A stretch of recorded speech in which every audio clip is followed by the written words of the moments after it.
السلام عليكم. أهلا وسهلا بكم في سلسلة حلقات اسأل مع فريد.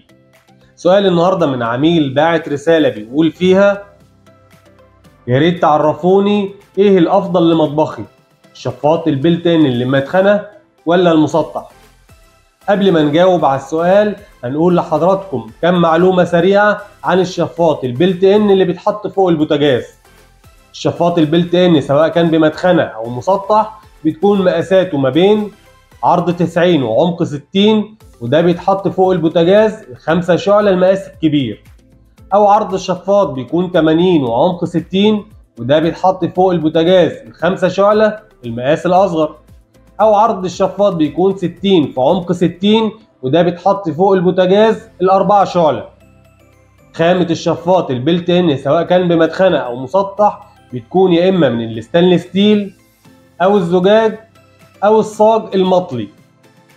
قوة الشفط بتاعة الشفاط البلت إن بتتقاس بالمتر مكعب في الساعة. يعني بنقول الشفاط ده قوة الشفط بتاعته 400 متر مكعب في الساعة أو 500 متر مكعب في الساعة. أما بالنسبة للجواب على السؤال فبدون تردد طبعا لو قدامنا الشفاط البلت إن اللي بمدخنة والمسطح نختار اللي بمدخنة، لكن بشرط يكون في فتحة في الجدار عشان تساعد وتطلع الزيوت والدهون من داخل المطبخ لخارج البيت. لكن لو مفيش الفتحة دي مش هتفرق كتير، سواء ركبنا الشفاط البلت إن اللي مدخنة أو اللي مسطح الاتنين هيشتغلوا على فلاتر الكربون اللي موجودة بالداخل، والفلاتر دي بتتراكم الزيوت والدهون جواها بعد فترة لغاية ما بتتسد خالص وتحتاج تتغير بعد سنة أو سنة ونص تقريبا.